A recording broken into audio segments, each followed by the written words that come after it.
بسم الله الرحمن الرحيم. الحمد لله حمدا كثيرا طيبا مباركا فيه، والصلاة والسلام على سید المرسلین محمد وآلہ وصحبہ اجمعین، اما بعد۔ حاضرین و ناظرین، یہ درس نمبر 2113 ہے اور آج سورۃ الحشر کی 2 آیتوں کی تلاوت و تشریح کی جائے گی، آیت نمبر 12 اور 13۔ چلے سب سے پہلے ہم ان 2 آیتوں کی تلاوت کرتے ہیں، لفظی ترجمے اور ترجمے کے بعد تشریح کرتے ہیں۔ اعوذ باللہ من الشیطان الرجیم، بسم اللہ الرحمن الرحیم۔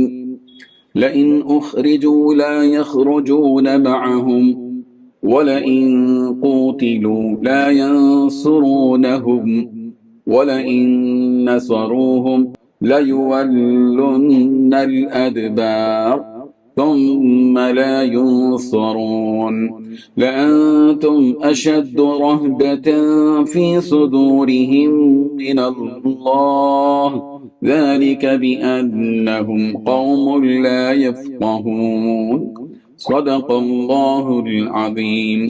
لفظی ترجمہ یوں ہے، لئن اخرجوا، البتہ اگر وہ نکالے گئے، لا یخرجونا تو یہ نہیں نکلیں گے، معہم ان کے ساتھ، ولئن اور اگر قتلوا وہ لڑائی کیے گئے، لا ینصرونہم تو مدد نہیں کریں گے ان کی، وَلَئِن نَصَرُوهُمْ البتہ اگر وہ ان کی مدد کے لیے آ بھی گئے، لَيُوَلُّنَّ تو وہ ضرور پھیریں گے، الادبار پیٹھیں، ثم پھر لا ينصرون وہ مدد نہیں کیے جائیں گے، لأنتم البتہ تم اشد رہبہ شدید تر ہو، باعتبار ہیبت کے، فی صدورہم ان کے سینوں میں، من اللہ سے، ذالک بأنہم یہ اس لیے کہ بے شک وہ قوم ایسے لوگ ہیں کہ لا یفقہون نہیں سمجھتے۔ ترجمہ یوں ہے، یہ پکی بات ہے کہ اگر ان اہل کتاب کو نکالا گیا تو یہ ان کے ساتھ نہیں نکلیں گے، اور اگر ان سے جنگ کی گئی تو یہ ان کی مدد نہیں کریں گے، اور اگر بالفرض ان کی مدد کی بھی تو پیٹ پھیر کر بھاگیں گے، پھر ان کی کوئی مدد نہیں کرے گا۔ مسلمانوں، حقیقت یہ ہے کہ ان کے دلوں میں تمہاری دہشت اللہ سے زیادہ ہے، یہ اس لیے کہ یہ وہ لوگ ہیں جنہیں سمجھ نہیں ہے۔ ان 2 آیتوں میں 6 باتیں بیان کی گئی ہیں۔ پہلی بات، یہ پکی بات ہے کہ اگر ان اہل کتاب کو نکالا گیا تو یہ ان کے ساتھ نکلیں گے۔ دوسری بات، اگر ان سے جنگ کی گئی تو یہ ان کی مدد نہیں کریں گے۔ تیسری بات، اگر بالفرض وہ ان کی مدد کریں گے تو بھی پیٹ پھیر کر بھاگ جائیں گے۔ چوتھی بات، پھر ان کی کوئی مدد نہیں کرے گا۔ پانچویں بات، مسلمانوں، حقیقت یہ ہے کہ ان کے دلوں میں تمہاری دہشت اللہ سے زیادہ ہے۔ چھٹویں بات، یہ اس لیے کہ یہ وہ لوگ ہیں جنہیں سمجھ نہیں۔ بزرگان محترم، ان آیتوں میں بھی انہی منافقین کا تذکرہ ہے کہ اللہ تعالیٰ ان منافقوں کے جھوٹے ہونے کو بیان کر رہے ہیں کہ اگر یہ بنی نضیر کے یہودی اپنے گھر بار چھوڑ کر نکل جائیں تو یہ منافق اپنا سب کچھ چھوڑ کر ان کے ساتھ کبھی نہیں نکلیں گے۔ یہ تو ان کی جھوٹی باتیں ہیں جو ان یہودیوں سے کر رہے ہیں، اور انہوں نے ان منافقین سے جو کہا کہ اگر تمہاری ان مسلمانوں سے جنگ ہوگی تو ہم تمہارے ساتھ جنگ میں کھڑے رہیں گے،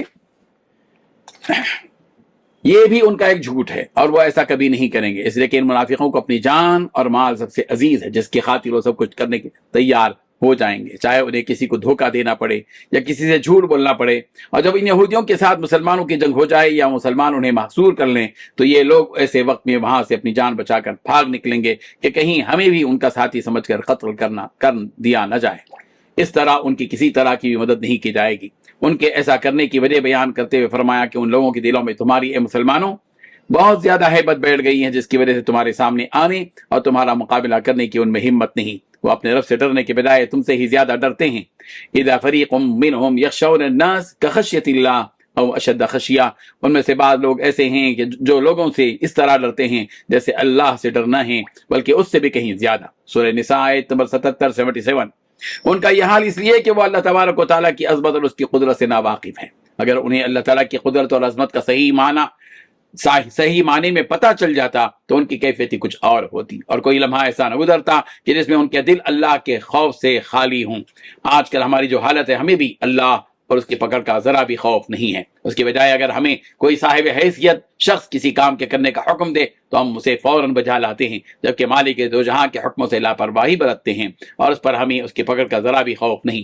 اس کی وجہ بھی یہی ہے کہ ہمارا ایمان اللہ تعالیٰ پر کمزور ہو چکا ہے۔ اگر ہم اسی حالت میں وفات پا جائیں تو پتہ نہیں ہمارا کل قیامت کے دن کیا حشر ہوگا۔ ہمیں بھی چاہیے کہ ہم اپنے اندر ایسا مضبوط ایمان پیدا کریں جیسا کہ صحابہ کرام رضوان اللہ عنہم اجمعین اپنے اندر لیے پھرتے تھے۔ اللہ تبارک و تعالی ہمیں بھی کامل ایمان و یقین عطا فرمائے۔ آمین و آخر دعوانا الحمد للہ رب العالمین۔